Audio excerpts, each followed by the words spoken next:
آج انشاءاللہ تعالی ہم سورہ یونس کی آیت نمبر 46، 47 اور 48 پڑھتے ہیں اور ان آیات کو سمجھنے کی کوشش کرتے ہیں۔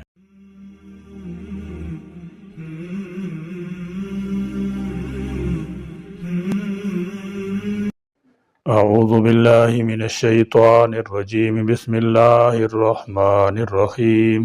وَإِمَّا نُرِيَنَّكَ بَعْضَ الَّذِي نَعِدُهُمْ أَوْ نَتَوَفَّيَنَّكَ فَإِلَيْنَا مَرْجِعُهُمْ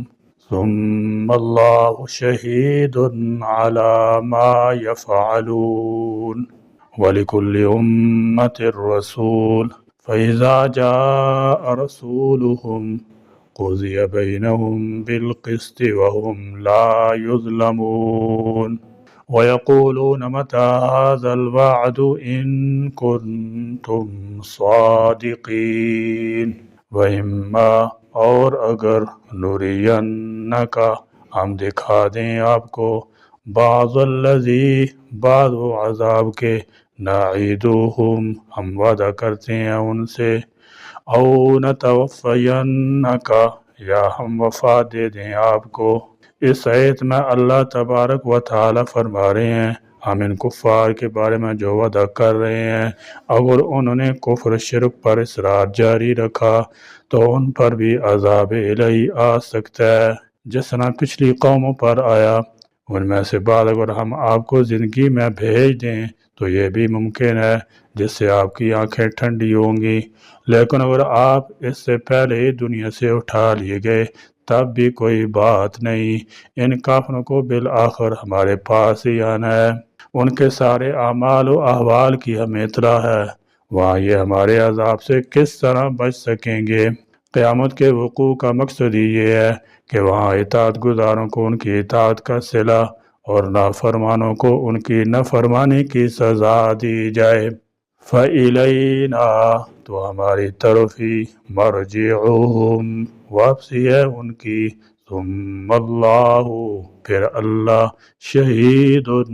گواہ ہے علامہ ان کاموں پر جو یفعلون وہ کرتے ہیں۔ فرمایا وَإِمَّا نُرِيَنَّكَ بَعْضَ الَّذِي نَعِدُهُمْ یعنی اسلام کے غلبے اور مخالفین کی ذلت و خواری، یعنی قتل و قید اور شکست کے جو وعدے ہم ان کفار سے وقتاً فوقتاً کرتے رہتے ہیں، اگر ہم ان میں سے بعض آپ کی زندگی ہی میں پورے کر کے آپ کو دکھلا دیں یا ان میں سے بعض کے پورا کرنے سے پہلے ہی آپ کو اٹھا لیں، دونوں حالتوں میں انہیں ہماری طرف ہی لوٹ کر آنا ہے، پھر اللہ تعالی جل شانہ اس پر اچھی طرح گواہ ہے جو کچھ یہ لوگ کر رہے ہیں، وہاں وہ ان کا انجام آپ کو دکھا دے گا۔ شاہد ان کا معنی گواہ اور شہید ان میں مبالغہ ہے، اللہ تعالیٰ نے ان میں سے کچھ وعدے آپ کی زندگی میں پورے کر دکھائے، مثلا اہل مکہ پر قحط، بھوک اور خوف کا مسلط ہونا، اس قحط کی وجہ سے ان کا ہڈیوں تک کھا جانا اور زمین و آسمان کے درمیان انہیں ہر طرف دھواں نظر آنا، حتیٰ کہ اس وقت کفار کے سردار ابو سفیان نے رسول اللہ صلی اللہ تعالی علیہ وسلم سے آ کر یوں بارش کی دعا کی درخواست کی، اے محمد بے شک تیری قوم کے لوگ ہلاک ہو گئے، پس آپ اللہ تعالیٰ سے دعا کریں کہ وہ ان سے اس مصیبت کو دور کر دے، تو آپ نے دعا کی،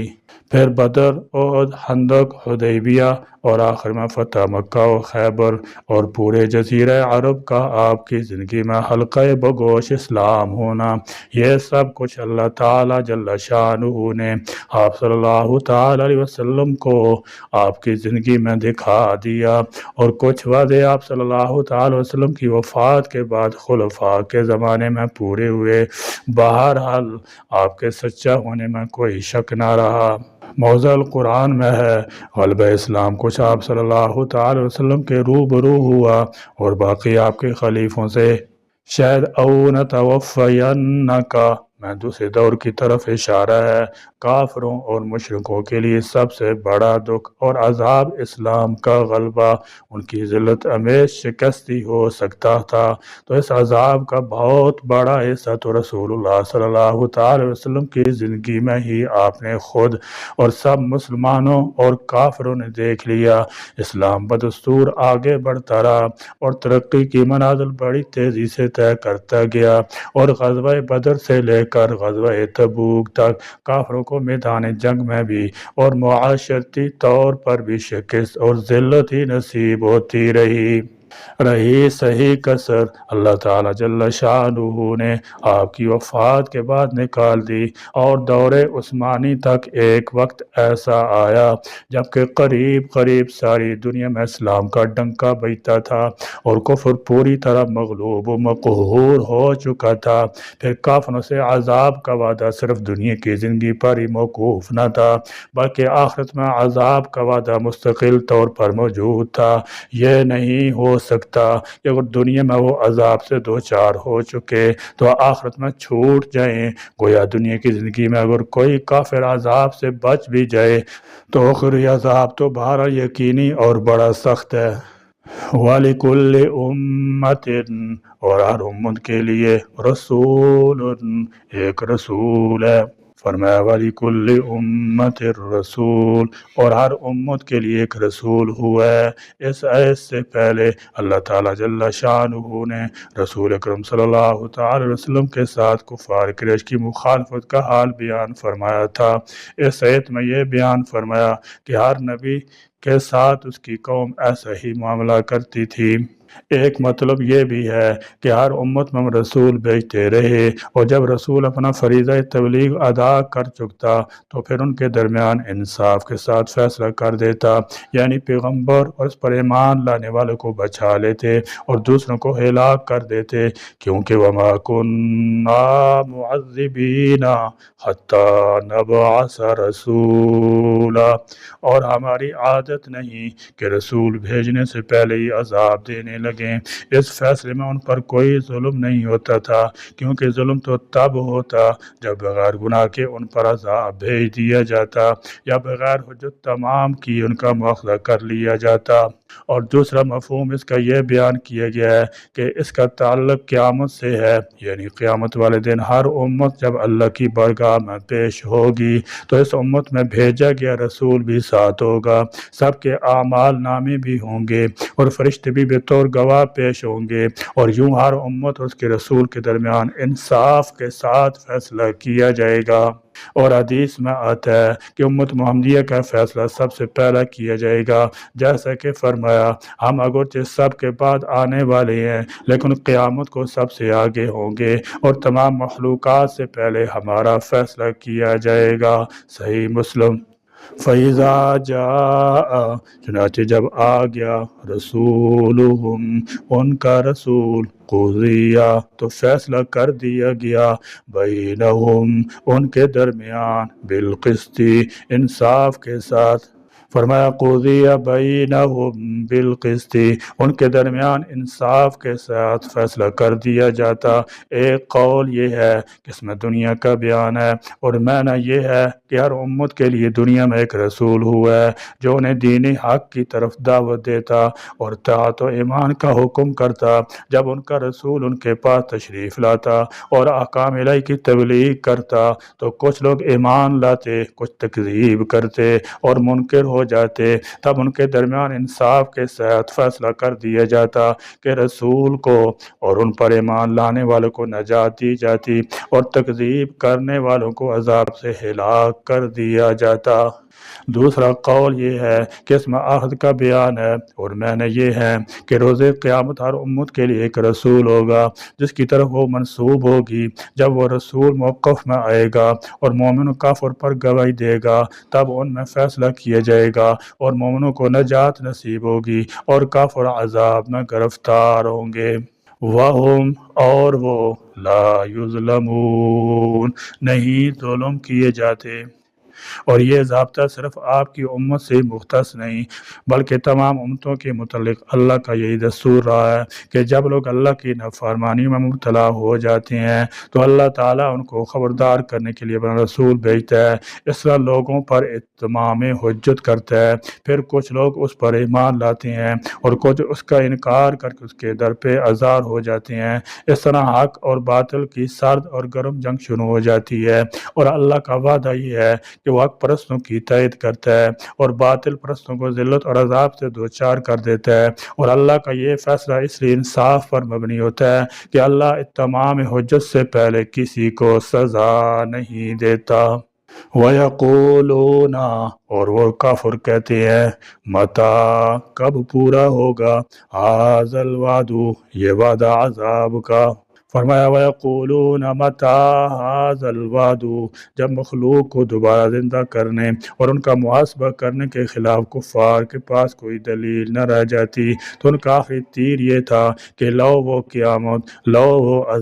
وہ عذاب لاتے کیوں نہیں، یہ وعدہ جو تم کرتے ہو کب پورا ہوگا۔ اس کا جواب تو واضح ہے کہ جب معلوم ہو کہ امتحان ہونا ہے، یقینی ہے، پھر آدمی محض اس لیے تیاری نہ کرے یا اس کا انکار کرے کہ اس کی تاریخ بتاؤ، ڈیٹ شیٹ کیا ہے، تو ایسے آدمی کی بے عقلی میں کیا شبہ ہے، مگر ان کے اصرار پر اللہ تعالیٰ جل شانہ نے اپنے رسول صلی اللہ تعالی وسلم کو یہ جواب دینے کے لیے کہا جو اگلی آیت میں ان کنتم اگر ہو تم صادقین سچے۔ کافروں کو دھمکی یہ دی گئی تھی کہ اگر وہ اللہ کی آیات کی تکذیب کریں گے تو انہیں ذلت رسوائی نصیب ہوگی اور بالآخر اسلام کا بول بالا ہوگا، لیکن کافروں کی سمجھ میں یہ بات آ ہی نہیں سکتی تھی کہ یہ مٹھی بھر سے تم رسیدہ اور بے سر و سامان مسلمان کسی وقت ان پر غالب آ جائیں گے۔ لہذا وہ عذرائے تمسخر مسلمانوں سے پوچھتے تھے کہ بھائی اگر تم اپنے قول میں سچے ہو تو ایسا وعدہ کب پورا ہوگا۔ اس آیت سے ایک یہ بات ثابت ہوئی کہ اگر کسی محفل میں کسی کے دین عقیدے کا مذاق اڑایا جا رہا ہو اور اس میں اپنے مذہب کے بارے میں حمیت غیرت نہ ہو تو یہ اس بات کی علامت سمجھی جاتی ہے کہ اس کے دل ایمان سے خالی ہے۔ مکہ کے مشرکین، مدینہ کے یہود اسلام کا مذاق اڑاتے تھے اور مکہ کے ضعیف الایمان اور مدینہ کے منافقین ایسی محفلوں میں بیٹھ کر ایسی باتوں کا سننا گوارا کرتے تھے۔ ہمارے زمانے میں ہر زمانے کی طرح یہ اصطلاح بدل گئی ہے، چنانچہ اگر کسی کے دل میں اپنے دین مذہب کے بارے میں غیرت اہمیت نہیں ہے اور وہ ایسی محفلوں میں بیٹھ کر اپنے دین مذہب کا مذاق اڑانا سن سکتا ہے تو اسے روشن خیال کہتے ہیں، اور مذہبی غیرت اہمیت رکھنے والوں کو بنیاد پرست کہتے ہیں۔ ان کے اس تمسخر کا جواب اللہ نے دو طرح سے دیا ہے۔ ایک یہ کہ اللہ تعالیٰ نے اپنے رسول سے فرمایا کہ آپ ان سے کہہ دیجئے کہ میں تو اپنے بھی نفع نقصان کا مالک نہیں مگر صرف اتنا ہی جتنا اللہ کو منظور ہوتا ہے، پھر میں تم پر کیا عذاب ڈال سکتا ہوں۔ عذاب دینا اللہ کا کام ہے، میرا نہیں، اور نہ ہی میں نے کوئی ایسا دعویٰ کیا ہے کہ میں تمہیں عذاب میں مبتلا کر دوں گا یا فلاں وقت عذاب آئے گا۔ ہاں جب اللہ کی مشیت ہوگی تو تم پر ایسا عذاب آ کے رہے گا۔ اور دوسرا جواب یہ ہے کہ عذاب دینے کے متعلق بھی اللہ کا ایک قانون ہے جو یہ ہے کہ اللہ کسی کے گناہوں پر فوراً گرفت کر کے اس پر عذاب ڈھا کر اسے تباہ نہیں کر دیتا بلکہ اس کو سنبھلنے کے لیے مہلت دی جاتا ہے۔ پھر جب بار بار کی تنبیہ کے باوجود وہ راہ راست پر نہیں آتا تو اس وقت اس پر عذاب آتا ہے، اور وہ وقت کب ہوتا ہے یہ اللہ ہی جانتا ہے۔ اور جب عذاب کا وقت آ جاتا ہے تو پھر اس میں قطعاً تقدیم و تاخیر نہیں ہوتی۔ عذاب کا معین وقت بتلا دینا اللہ کے دستور کے خلاف ہے، یا جیسے کسی کی موت یا قیامت وقت معین بھی بتلانا دستور کے خلاف ہے، اس لیے کہ اس طرح یہ دنیا دارالامتحان نہ رہے گی، جبکہ اللہ کی مشیت یہی ہے کہ انسان کے لیے یہ دنیا دارالامتحان اور دارالعمل ہے۔ اور اللہ کا عذاب مختلف طریقوں سے آتا ہے۔ کبھی اللہ اس دنیا میں خود مومنوں کے ہاتھوں سے مجرموں کو سزا دے دیتا ہے، جیسے کہ سورۃ توبہ میں گزر چکا ہے کہ خدا تعالیٰ تو اس بات پر قادر ہے کہ مجرمین کو خارجی طور پر سزا دے، یا یعذبہم اللہ بایدیکم، یا خود مومنوں کے ہاتھوں سے انہیں سزا میں مبتلا کر دے۔ وہ اپنی حکمت کے مطابق ہر بات کا فیصلہ کرتا ہے۔ تو فرمایا جب کسی قوم کے پاس رسول آ جاتا ہے اور وہ فریضہ تبلیغ ادا کر دیتا ہے تو پھر ان کے درمیان انصاف کے ساتھ فیصلہ کر دیا جاتا ہے۔ ہر شخص کو اس کے عمل کے مطابق بدلہ دیا جاتا ہے، نہ کسی کے اجر میں کمی کی جاتی ہے اور نہ کسی کے نہ کردہ گناہوں کا بوجھ اس پر ڈالا جاتا ہے، بلکہ اللہ کی عدالت میں عدل و انصاف کی بالادستی ہوتی ہے۔ اللہ تبارک و تعالیٰ پوری امت کو اپنے عذاب سے محفوظ رکھے اور ہمیں قرآن کی سمجھ عطا فرمائے اور اس پر عمل پیرا ہونے کی توفیق بخشے، آمین۔ وآخر دعوانا الحمد للہ رب العالمین۔